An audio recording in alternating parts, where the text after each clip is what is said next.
How many of you have heard me at great length talk about what has happened in the past with respect to an adjudication in Canada where the BC Securities Commission ruled against me and fined me? Who has heard me talk about that at great length?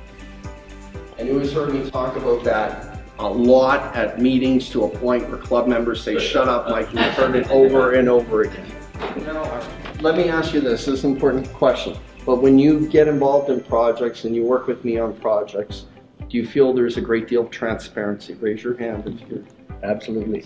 and thoroughness, because that's something that's very very important. Raise your hand if over the last several years you think that I've gained your trust. Absolutely. James, you're never raising your hand, you're just sitting there writing your notes. But I'll make you pay attention now, okay? So everyone's hand's going up by yours.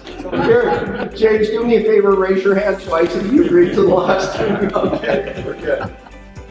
Darcy. I'd just like to say that since the beginning, you've been completely open and honest, and I think your integrity is top-notch, and I have no doubts at all about your integrity or the way you bring information to us. You're very thorough on your background, digging into the facts and the deals and stuff, and I'm very, very impressed with how you bring things to us. Great stuff, thank you. I do remember being brought to one of your personal residences to discuss some things, some questions that we had about some of the investments so that it could be thoroughly explained, and so that your position and Jeff's position could be ironed out and things were...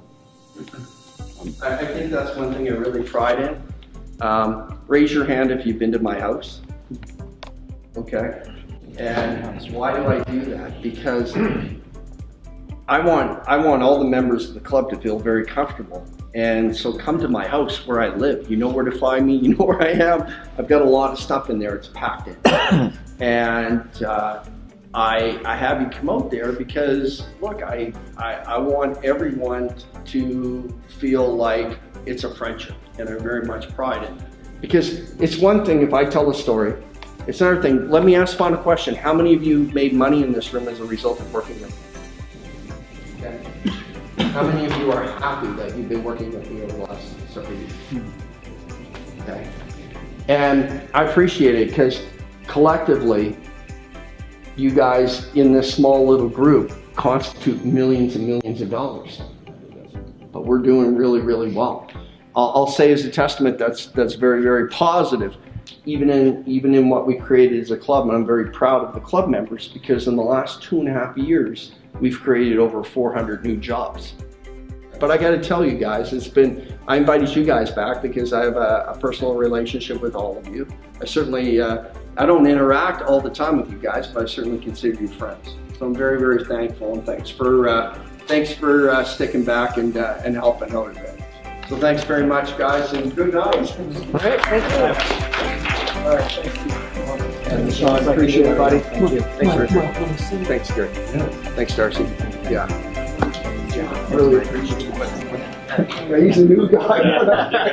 Welcome to the club. Thank you, Paul. Thank you. All right, brother. Thanks. So, Mike, I know you run a pretty successful investment organization, and I know there's been a lot of chatter on the internet, especially with the BCSC Commission in Canada. Can you explain a little bit more on what happened and why all that happened, in the past? Yeah, sure. The BC Securities Commission had a civil adjudication that ruled against me, and they fined me for $40 million. I disagreed with the ruling.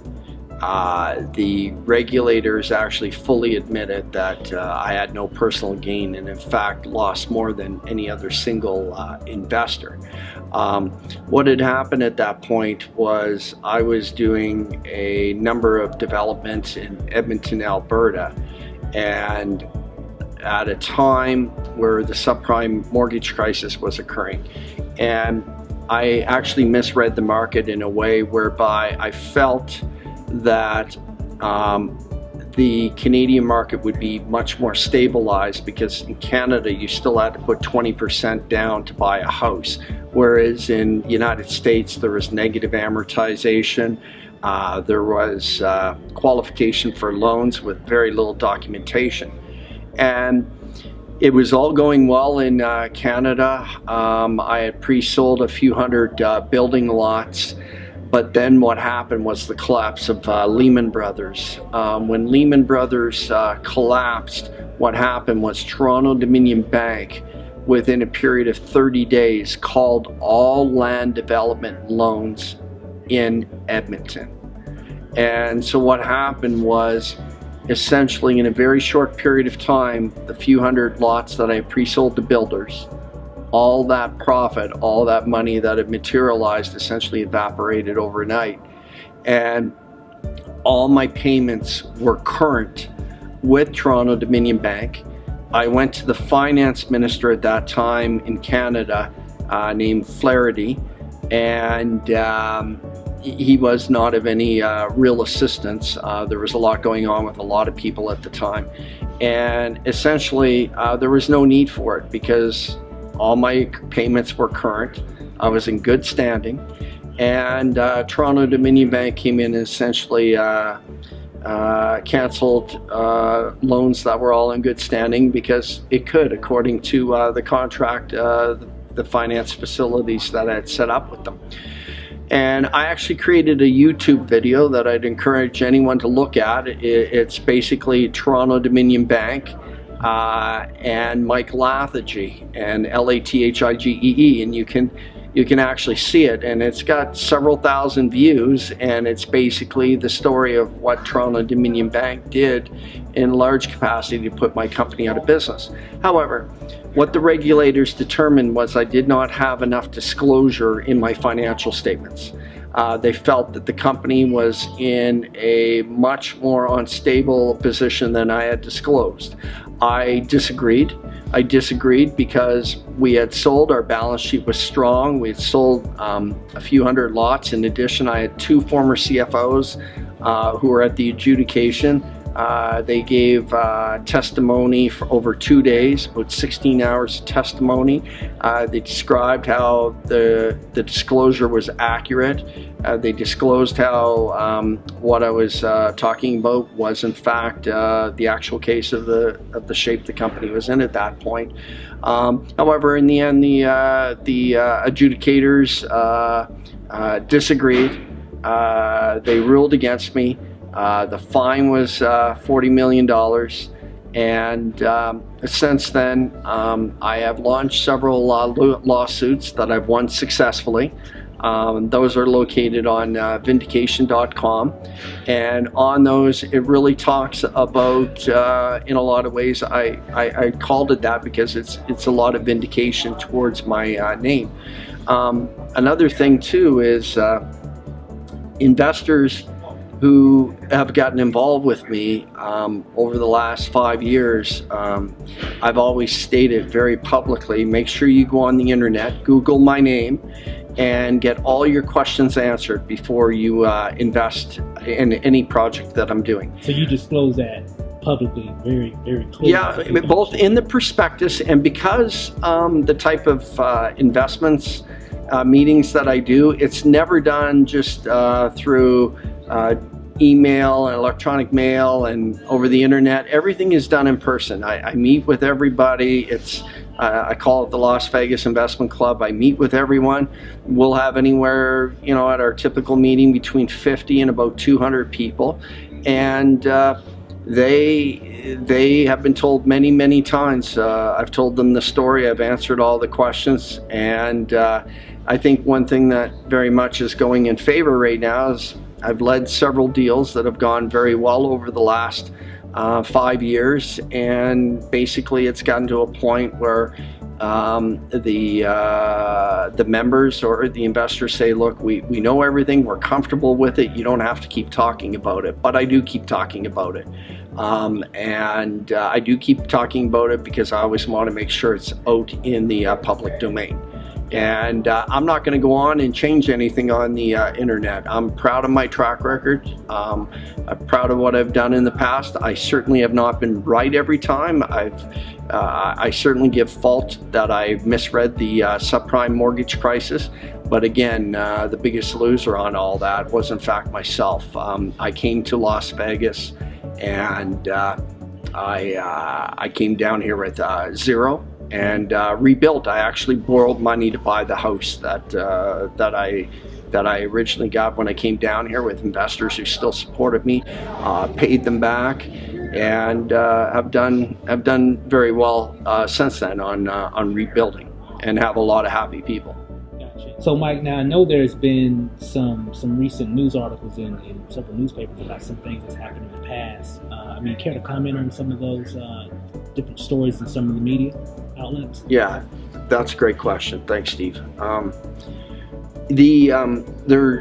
There's been articles. The most recent one was certainly a story that talked about the $40 million fine levied against me, and it was written in such a way that conveyed a message that somehow I took $40 million, came down to Las Vegas, and was living some sort of great lifestyle. The reality was I came to Las Vegas and I rebuilt. I borrowed money from people who still believed in me, were willing to support. I was able to buy a house and paid those people back with a return. And actually it's interesting because in that particular article that I'm referring to, they showed a picture of my house, the front, the back, and the aerial view, and they basically sort of implied that somehow the money was taken from investors and used for that. It couldn't be further from the truth. I will reiterate again that the adjudicators fully admitted in the ruling against me that I had no personal gain.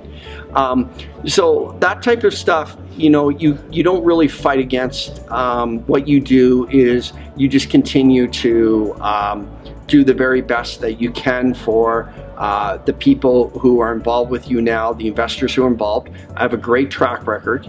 I have many investors, it's in the hundreds, who've reinvested in several projects, and I'm sure most, if not all, would be a walking support for their involvement with me. I'm very, very transparent. I certainly talk about everything to do with the past, and although my people get involved in private companies, or private offerings that I set up, I organize, and I manage, I set everything up in a way that no other money manager does something. I don't take any money out until my people are fully repaid. And then at that point, my general way I do it is it's a 50-50 split after that. In the last several years, we've had several projects we've got in. The investors have gotten all their money out, and now in some cases they're on a royalty stream. I'll give you a great example. There's a local tourist attraction that I loan money to. We collectively as investors loan money to. I worked as an advisor. I helped the company with a number of operational issues. It paid the money back in a year and a half. Now we have a 4% royalty stream indefinitely on the gross income. So that's an income stream that rolls in every month to all the investors. Everyone's very happy. That's one of several deals. Talk a little bit about, I know your former partner, Earl Kimo. Tell me, I know he got charged with some of the identical fines that you went through as well. Can you talk a little bit? Yeah, it's really unfair. Earl is probably he's certainly a pillar in the community in Vancouver. He's a man of high moral fabric, and Earl basically the way companies are set up is in Canada, limited companies, you need a few officers, you need a president, you need a secretary treasurer. I was essentially the president of all the companies, and Earl came on more than anything as an administrative clerk, and I called all the shots. I made all the decisions. Everything that happened in the organization was under my direction. And what happened in the end, because he was a director, He was also named in the adjudication that was ruling that came against us. It was completely unfair because he had no real participation in any of the decisions, and the entire amount of any fine, any responsibility should have been 100% my own. And I call him an innocent bystander. He's just a very, very decent man. Time will tell, and I think I've rebuilt over the last several years again here in Las Vegas in a very positive way. And what I do, it's funny, any negative article comes out, I bring it out to the investors, I show it to them, and I tell them to read it. It's unfortunate with how reporters and media wants to skew stories sometimes, but I'm all right with it. I deal with it, and I have a lot of happy people. I've certainly made mistakes in the past, but none of it has ever been intentional. And as I said, the biggest loser on anything in the past has always been me. But we're on a decent ride right now, and everyone's doing really well. That's awesome. That's great insight, Mike. Any final thoughts? Yeah, I think the final thoughts, the words of Winston Churchill in his shortest speech ever: never, never, never give up. And I live by that. I always say to people that, you often hear the story of people who are multimillionaires, they lose it, and then they're able to rebuild it again. And that's the situation I'm in. And I think it comes down to a lot of the fabric that makes up the person. It's really just, in the end, a situation where you just, whatever doesn't kill you makes you stronger. And I believe in a lot of those type of thoughts. So I just keep going, and I do my best every day. That's awesome, Mike. Thanks for sharing. Okay. Thank you, Steve. Michael Lathigee writes, "This letter details the irresponsible and unethical actions by TD Canada Trust in its handling of the repayment of its loan to Genesis. The drastic action taken against Genesis to achieve repayment of the TD Bank loan was both unnecessary and incredibly heavy-handed. At every opportunity, TD Bank deliberately pursued the most abusive course of action possible, without any regard for the substantial costs that would be borne solely by Genesis shareholders, and without any regard for the financial devastation their actions would inflict on the lives and savings of thousands of small investors. As the details of this situation are revealed here, I hope you are sickened, as I am to see how a privileged financial institution throws its weight around in a greedy grab for gain at the expense of citizens in its own communities. In short, TD Bank behaved like a swaggering neighborhood bully, showcasing bankers at their absolute worst."